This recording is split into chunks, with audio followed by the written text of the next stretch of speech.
Hey guys, MVP here. Today we're finding out the most underrated player from every team of all time.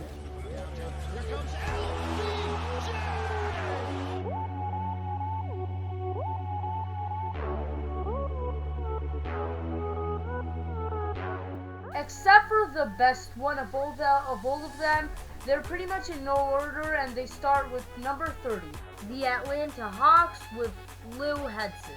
Lou Sweet Lou was a six-time All-Star, played 11 seasons for the Hawks, was one of the greatest scorers of all time, averaging 27 a game for a few seasons, a solid rebounder, averaging about 7 rebounds a game for like 2 seasons, and shot about 50% from the field during his prime. One of the reasons Lou is so underrated is because he played in the 70s, and as you'll see, most guys from that era don't get credit, besides like Magic Johnson and Larry Bird. So, number 29, the Golden State Warriors with Rick Barry. Now this one's a weird one. As you'll see, a lot of the guys on this list are better than the other guys, but you might have heard about them, and the other guys on this list are not as good, but you never heard about them before. So Rick Barry is one of the guys that was better. He was one of the greatest free throw shooters of all time. He averaged 31 points, 6 rebounds, 6 assists, and 3 steals one season with 46, 34, 92 shooting splits. Somehow destroyed and actually swept the way more favorite Washington Wizards led by Wes Unseld, and really played amazing in the playoff and was one of the most impactful players the Warriors ever had. He definitely should get talked about more, and people should rank him higher. So that's Rick Barry. Number 28, the New Orleans Pelicans. This is actually a pretty tough one. I'm not sure who do I go with. So I want to know, first of all, I want to know your thoughts, Pelicans fans and just NBA fans. Who do you guys think is the most underrated Pelican of all time?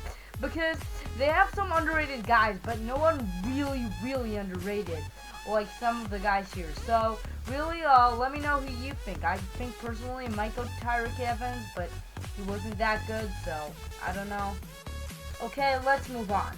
Number 27, the Washington Wizards with Wes Unseld.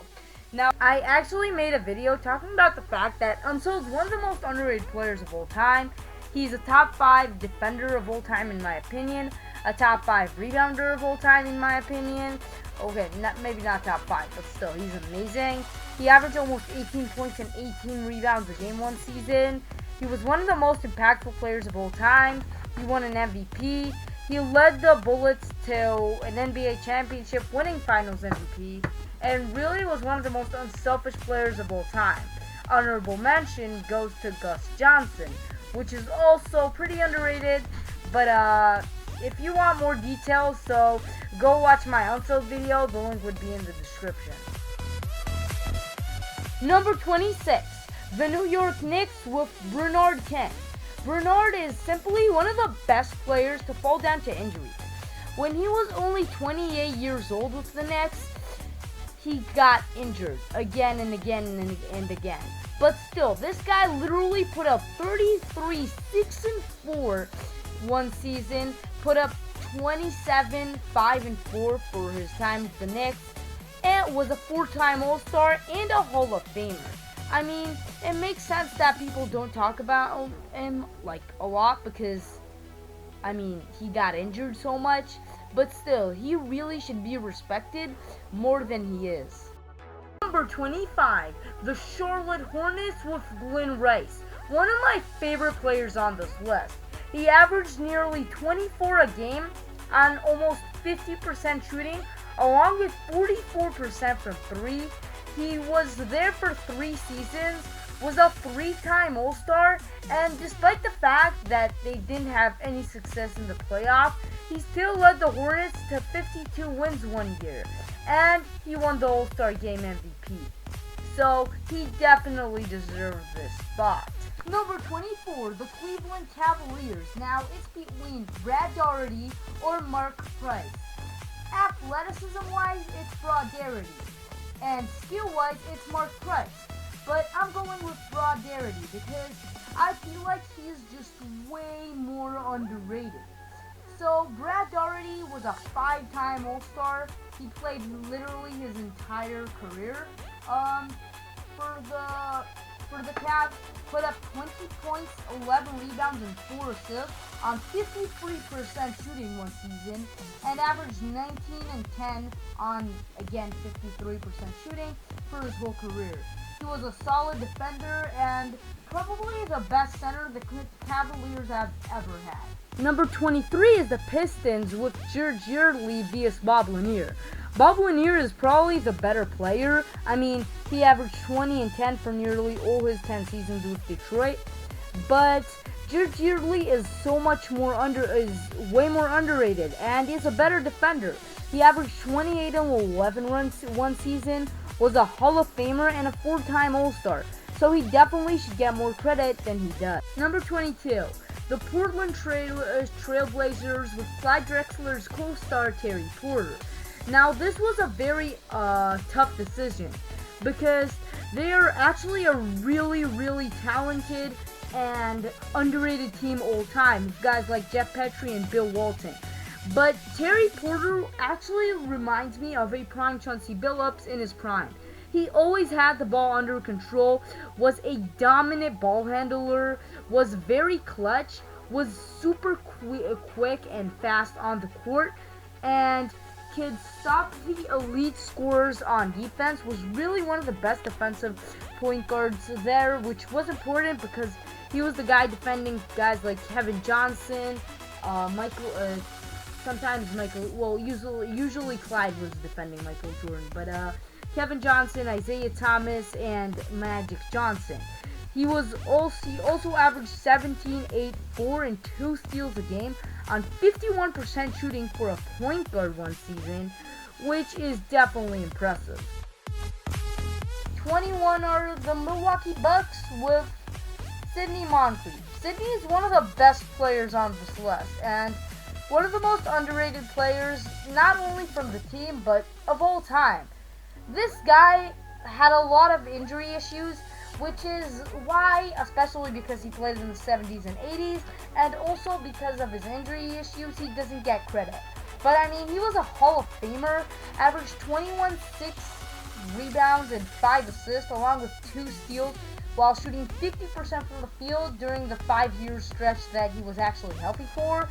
He made in that 5-year stretch 5 all defensive teams, and as a combo shooting guard, won 2 Defensive Player of the Year award. He carried his franchise and should get a lot more credit than he gets. Number 20 is the Chicago Bulls, and it's gotta be Bob Love. Bob Love was sure a great defender for a center. In fact, he made 2 all defensive first team for all defensive second team for his time with the Bulls, but he was also one of the best offensive centers in the game. Put up 21, 25, 26, 23, 22, 22, and 20 for all his 8 seasons with the Bulls, and was a 3-time All-Star and averaged from between 6 and 7 to 9 rebounds a game every single season, shooting about 45% from the field, which sure is not a lot, but it's not horrible as well. And he led the Chicago Bulls to 2 Eastern Conference Finals appearances, which they lost, but still, he is really an all-time great and should get mentioned more. Number 19, the Brooklyn Nets with Dusan Petrovic. Dusan started his NBA career pretty low, getting picked very late in the second round, and had a very slow start to his career, to say the least. But then he had a very solid season for the Nets, putting up 13 and 2. But that was nothing compared to what happened next year, which he had a huge jump, putting up 21 points, 3 rebounds, and 3 assists on 44% from the three-point line and 52% from the field. Now, that was nice, but the next year, he put up 22.3 points, 3 rebounds, and 3.5 assists, along with 1.5 steals on 45% from the three-point line, 52% from the field, and 87% from the free throw line. And he was just short of 50-40-90. And he was only 27 years old. Sadly, in 7 June 1993, when he was only 28 years old, Druzan died in a car accident. And he would probably have gotten a lot better, but I guess we'll never know. 18 out of the Suns was Charles Barkley's sidekick, Kevin Johnson. Kevin Johnson was very consistent at both the offensive end, and he was also solid on the defensive end. He put up 18 and 9 for his whole career, and 19 and 10 for his time with the Suns. He was a 3-time All-Star, won the Most Improved Player award, was a 5-time All-NBA performer, and was a huge part in leading the Suns to the finals in 1993 against the Bulls. 17 are the Kings with Jack Twyman. Now, this is a super underrated team, so it was tough. But I went with Jack because, he was a Hall of Famer, a 6-time All-Star, averaged 26 and 9 one season. And I never hear his name, so he should deserve way more credit. 15 are the LA Clippers with Bob McAdoo, who right now is my choice for the greatest player of all time. It's probably going to be Kawhi when it's all said and done, but right now that's my choice.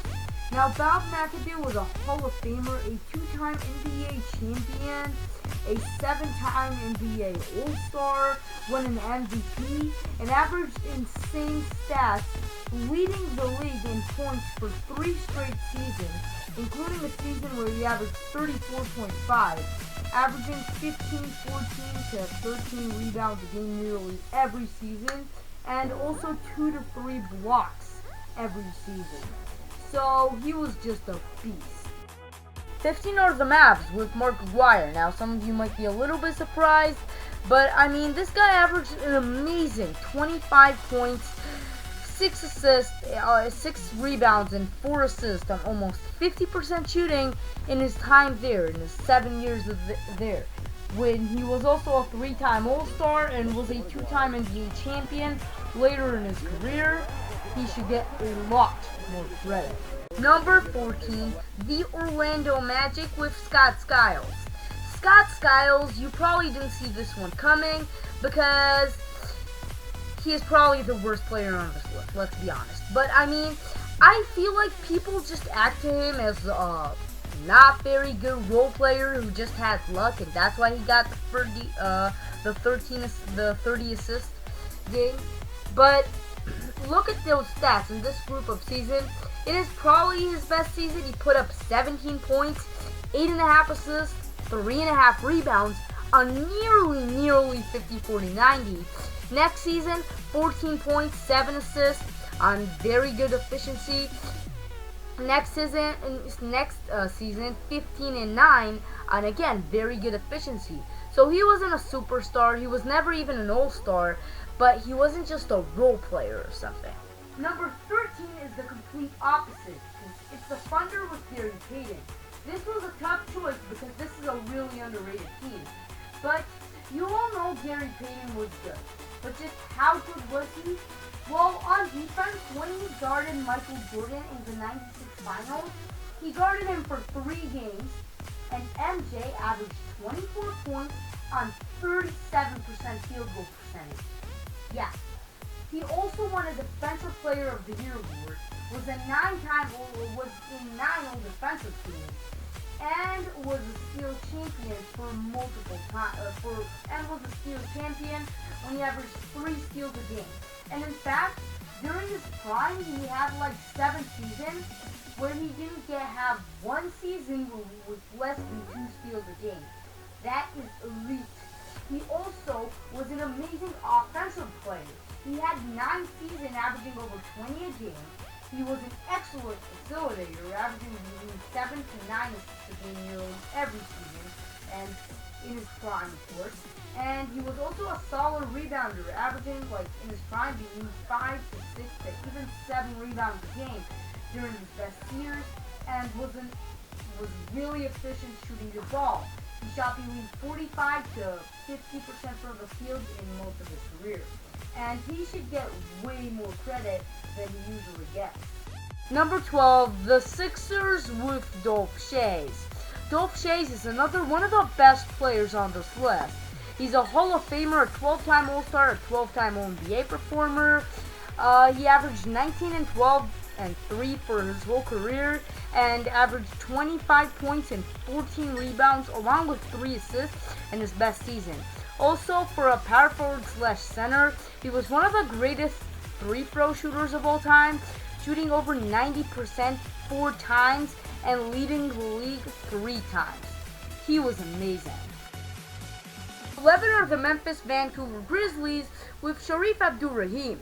I mean, this guy could play anything from the 3 to the 5 spot, but was very efficient for the positions he usually played. And he was never an all-star with the Grizzlies, but he definitely should have been. I mean, sure, he was on a terrible team, and that's one of the reasons he is so underrated. But he averaged 20.8 points, 8 rebounds, 3 assists, 1.1 steals, and one block in his time there, and was super efficient.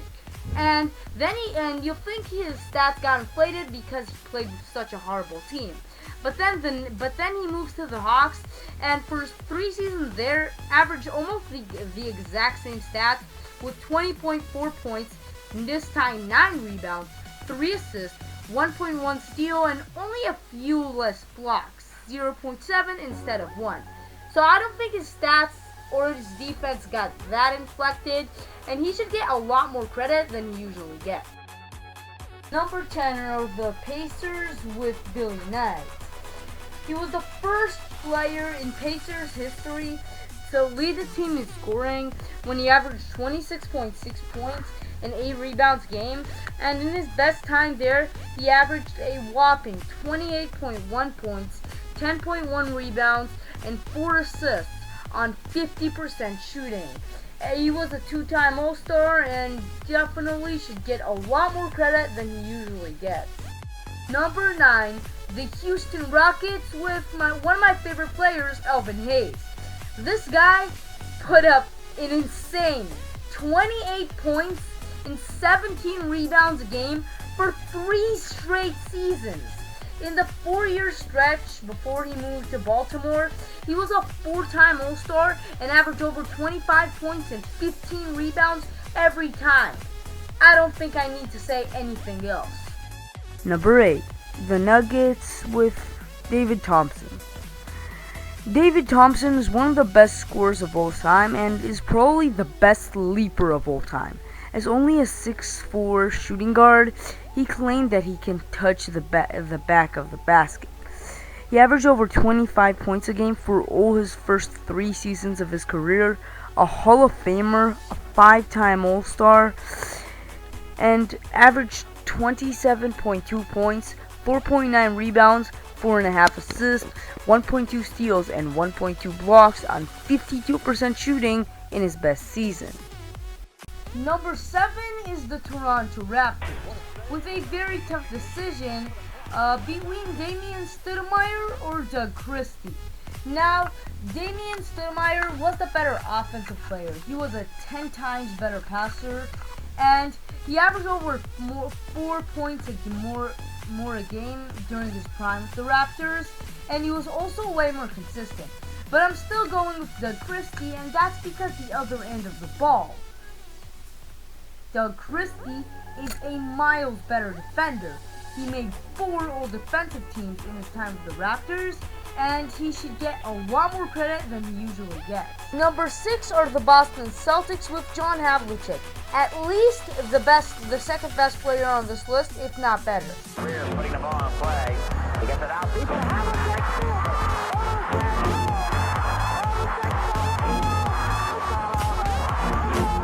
But besides that play that I just showed, not a lot of people talk about him. And I can do a whole video about this guy, and I probably will. But basically, he's a Hall of Famer, a 13-time All-Star, an 11-time All-NBA performer, an amazing defender, 8-time All-Defensive Teams, 8-time NBA champion, a Finals MVP, and averaged an insane 29 points, 9 rebounds, and 8 assists on 45% shooting in his best season. Honorable mention to Dave Cowens. Number 5, the San Antonio Spurs with Alvin Robertson. I really wanted to give this spot to George Gervins, but unlike Robertson, he does get some of the credit he deserves. But Alvin Robertson was a defensive monster. He made 6 All-Defensive Teams, led the NBA in steals 3 times, including a season where he averaged 3.7 steals per game, and was a 4-time All-Star, won the Most Improved Player of the Year award, and averaged 26, 7, and 3 in his best season, along with 47% field goal percentage, and was one of only 4 players in NBA history to record a quadruple-double. Number 4, the Miami Heat with Tim Hardaway. Now, his best statistical seasons were probably with the Warriors, but when it comes up to team success, it was easily the Miami Heat. He was a 2-time All-Star, averaged 17 and 8 for his time there. As we all know, he was super flashy, and averaged 20.3 points, 8.6 assists, and 2 steals in his best season. Number 3, the Minnesota Timberwolves with Jack Twyman. Jack Twyman averaged 23 points and 11 rebounds along with 2 blocks a game, and shot 50% in his best season, and overall averaged 20.1 points, 10.4 rebounds, and 1 block for his time there, while shooting 50% from the field. Number 2 is the Utah Jazz, with the legendary and filthy scorer Adrian Dantley. To understand how good Dantley was in scoring, well, he averaged over 30 points a game for 4 different seasons, and led the league in scoring for 2 out of those 4 seasons. He's a Hall of Famer, a 6-time All-Star, a 2-time All-NBA performer, and averaged 29.6 points, 6.2 rebounds, 4 assists, 1 steal, on 56% shooting for his time for his 7 seasons with the Utah Jazz. Now, until this part, the list was in order, but unfortunately for guys like Adrian Dantley, Rick Barry, Wes Unseld, and of course John Havlicek, the best player of all of them is number 1, LA Lakers. It's gotta go to Elgin Baylor, the most underrated player in NBA history, maybe, and the best player on this list. I think I give the second chance to John Havlicek, but I'm not really sure. So, this was by far the most underrated team and the best teams. And the best team with guys like Jerry West, I feel, is super underrated. Gail Gilchrist is super underrated. And we also have guys like James Worthy. But I went with Elgin Baylor because he averaged 38 and 19 in his best season and took the Lakers from the worst team in the league to the NBA Finals in his rookie season. And throughout his career, his best season was 38, 19, and 5. He was an excellent facilitator for a small forward, and despite the fact that he was pretty undersized, he was incredible at pretty much every aspect of the game. Whether it was going in the post, which is why he got the nickname Mr. Inside, and even shooting from the mid-range. And I think he could have pushed 3-point range if he played today. That's Elgin Baylor. Thank you all so much for watching. Make sure you like and subscribe. This is a new channel. This is my current personal top 5 players in this list. This is MP here. Peace out.